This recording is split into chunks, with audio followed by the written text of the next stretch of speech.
So today I'm going to show you how quick and easy it is to add your openHAB configured items to your Google Home so that you can control your lights or your audio system by using your voice. So we have to start by exposing our openHAB items to the Google Home action.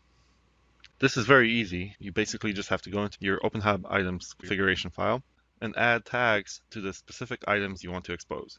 For example, for my scenes, which are toggle switches that activate certain lights in certain patterns, I simply added a switchable tag at the end of the item definition.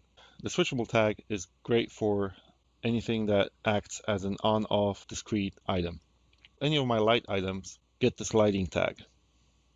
The lighting tag is used for anything that is dimmable. One important consideration to know is that these tags with the square brackets need to come before your channel description. Just remember to put square brackets before curly brackets. Otherwise you will get errors in openHAB.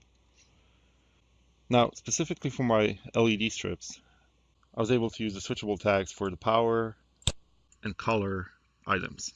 This allows me to turn on and off my LED strips and set specific color schemes. One other trick that I can show you is that I'm using lighting tags for my monoprice audio amp volume setting.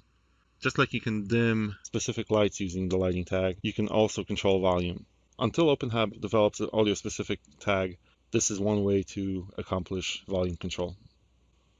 Okay, so after you add these tags to your item definitions, you just need to save your files and allow openHAB to reload them.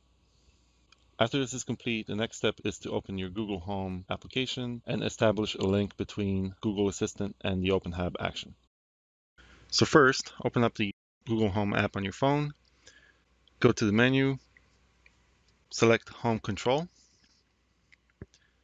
and hit the plus sign in the lower right corner to add a new action.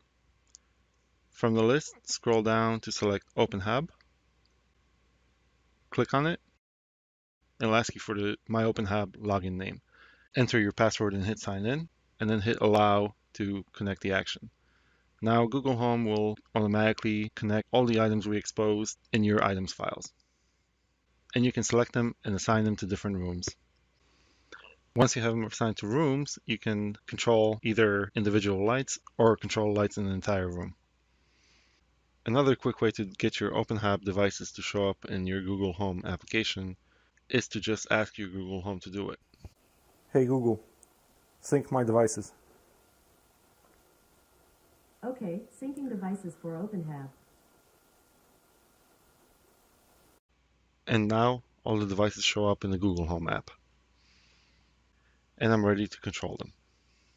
If you want to see some examples of how I have it set up, just watch my video on Google Home openHAB integration.